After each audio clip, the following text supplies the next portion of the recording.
Hey everybody, it's the Board Game Blogger. This time I'm here to review Back to the Future, the card game.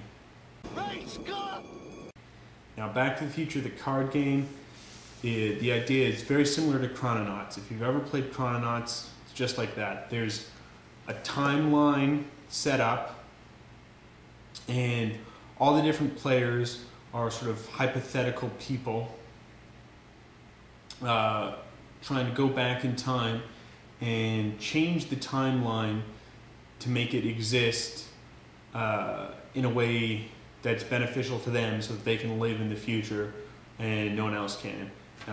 With the Back to the Future version, it's all themed on Back to the Future. They're all possible descendants of the different characters. All the events in the game have to do with Back to the Future, so it just sort of oozes the theme of Back to the Future, but really that's almost the only thing the game has going for it. There's no real strategic decisions, there's no real decisions to make at all. You just get your cards and you play them. There's nothing, there's really not a lot to do. I mean, there's some negotiation going in on, you know, like, oh no, don't change that event, you know, I'll help you out here and do that. And the game is definitely superior to Chrononauts. I've played that as well. And in Chrononauts, as soon as you complete all of your conditions, you know, all the events line up that you need for your hypothetical character, you win, the game's over. That's not the same in this Back to the Future version. Here, you actually have to cause Dr. Emmett Brown to stop and not invent time travel in the first place. The bruise in your head. I know how that happened. You told me the whole story. You were standing on your toilet and you were hanging a clock and you fell and you hit your head on the sink. And that's when you came up with the idea for the flux capacitor, which is what makes time travel possible. So that, you know, if time travel is not invented, no one else can go back and change the past to, you know, eliminate your possible future. And so change in this game is there's several cards all for Doc Brown inventing time travel. And some of these just say mysterious forces prevent you from changing it, and one of them actually, Doc Brown doesn't invent time travel. There is no flux capacitor. And so that adds a little thing to the game, because suddenly now when someone has completed all of their events necessary to end the game, normally that would just end the game right away in Chrononauts. Here you can see they're trying to, you know, de-invent time travel, and so you can maybe just try and stop them from doing that by changing some of the events quickly and preventing them from they don't want to de-invent time travel because suddenly you've messed up their timeline. So, I mean, the game's going to go on longer than that, but I don't think it's the kind of a negative feeling that happens in Chrononauts, where suddenly just someone wins and, oh, you know, you weren't expecting it and the game just suddenly ends, and there wasn't, it's, you know, it's anticlimactic. But it's not quite in Back to the Future. They've gotten rid of that anticlimactic problem because you're seeing people trying to de-invent time travel and you know the end is near. What can we do to try and stop them? The rule book is just kind of a, you know, double-sided pages. It's pretty clear. This game's really not that complex.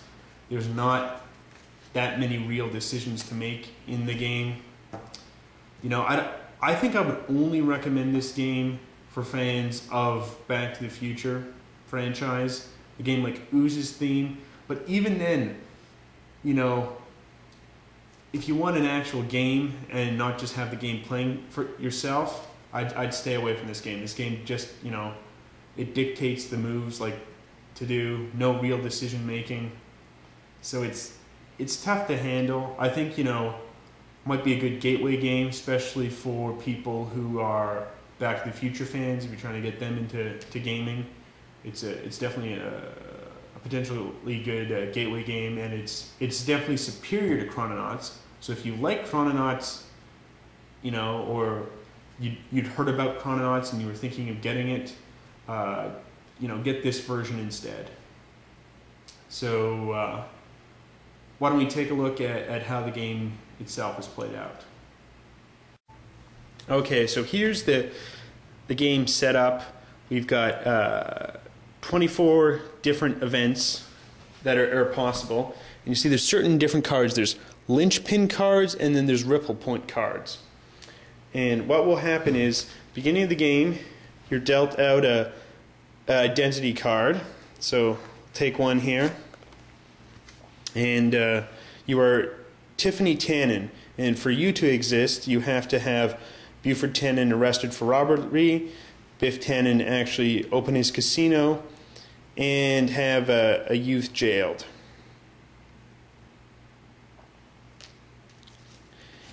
Or, you could be Buffy Tannen, or Darlene Needles, or Marlon Berry, Marty McFly III.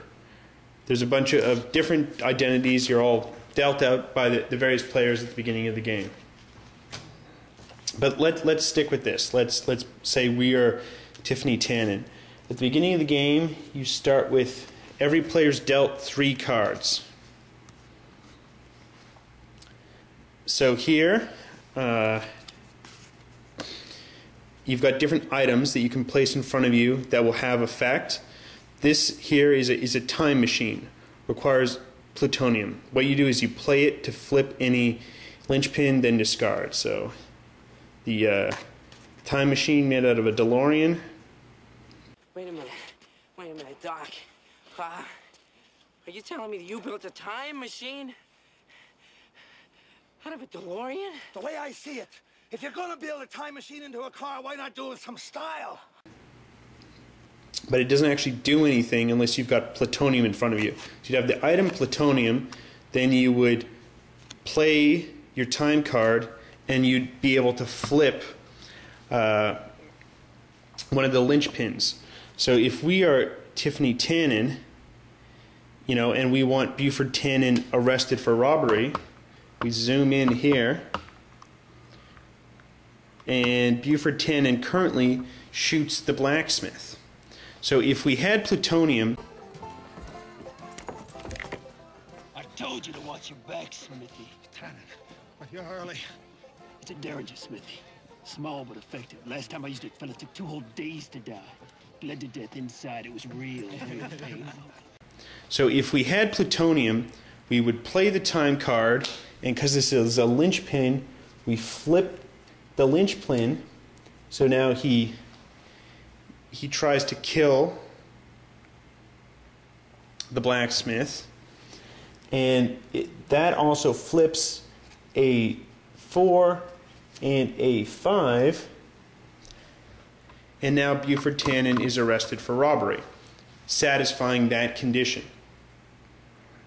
Now each turn what will happen is you will draw one card, and then you can play a card.